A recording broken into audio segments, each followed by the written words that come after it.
দক্ষিণ পশ্চিম চীনের গিরিখাতে এক নীরব বিপ্লব সূচিত হয়েছে। প্রকৃতিকে বশে আনার চীনের এক সুদূরপ্রসারী স্বপ্ন রূপ নিচ্ছে বাস্তবে।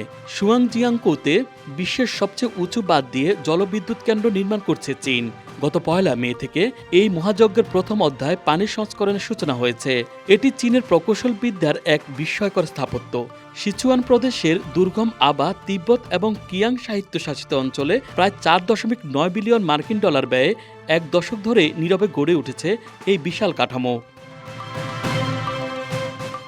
দাদু নদীর বুকে, যেখানে পূর্ব তিব্বতের মালভূমি সিচুয়ানের অববাহিকায় মিশেছে, সেখানে রচিত হচ্ছে বিদ্যুৎ উৎপাদন ও বন্যা নিয়ন্ত্রণের এক নতুন ইতিহাস। এই দুঃসাহসিক প্রকল্পের রূপকার রাষ্ট্রায়ত্ত প্রতিষ্ঠান পাওয়ার কনস্ট্রাকশন কর্পোরেশন অব চায়না বা পাওয়ার চায়না। বাঁধ বিদ্যুৎ উৎপাদন ব্যবস্থা এবং বন্যার জল নির্গমনের জটিল নকশা বাস্তবায়নে দিনরাত পরিশ্রম করে চলেছেন তাদের প্রকৌশলীরা। যখন এই বাঁধ তার পূর্ণ উচ্চতা 315 মিটারে পৌঁছাবে, তখন তা হবে 100 তলার আকাশচুম্বী ভবনের সমান।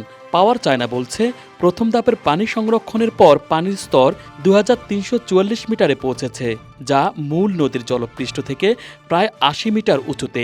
বাঁধের 110 মিলিয়ন ঘনমিটার জল ধারণ ক্ষমতা হাংজো প্রদেশের ওয়েস্ট লেকের মোট জলের প্রায় 8 গুণ।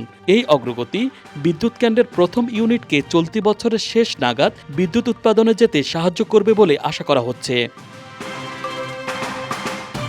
পুরোদমে চালু হলে এই বিদ্যুৎ কেন্দ্র 2000 মেগাওয়াট বিদ্যুৎ উৎপাদন করতে সক্ষম হবে আর বছরে 7 বিলিয়ন কিলোওয়াট ঘন্টা বিদ্যুৎ সরবরাহ করবে, যা প্রায় 30 লাখেরও বেশি পরিবারের বিদ্যুৎ চাহিদা মেটাতে যথেষ্ট। পাওয়ার চায়নার হিসেব অনুযায়ী এই পরিচ্ছন্ন জ্বালানি দেশটির 2.96 মিলিয়ন টন কয়লার ব্যবহার কমাবে। তাছাড়া 7.18 মিলিয়ন টন কার্বন ডাইঅক্সাইড নির্গমন কমাতে সহায়ক হবে। উচ্চতা এবং প্রকৌশলগত চ্যালেঞ্জ মোকাবেলায় এই প্রকল্প অত্যাধুনিক প্রযুক্তি যেমন রোবোটিক্স ও 5G যোগাযোগ ব্যবস্থা ব্যবহার করা হয়েছে। রোবোটিক রোলারগুলো সেন্সরের মাধ্যমে ডেটা সংগ্রহ করে কাজের গুণগত মান উন্নত করছে চীন।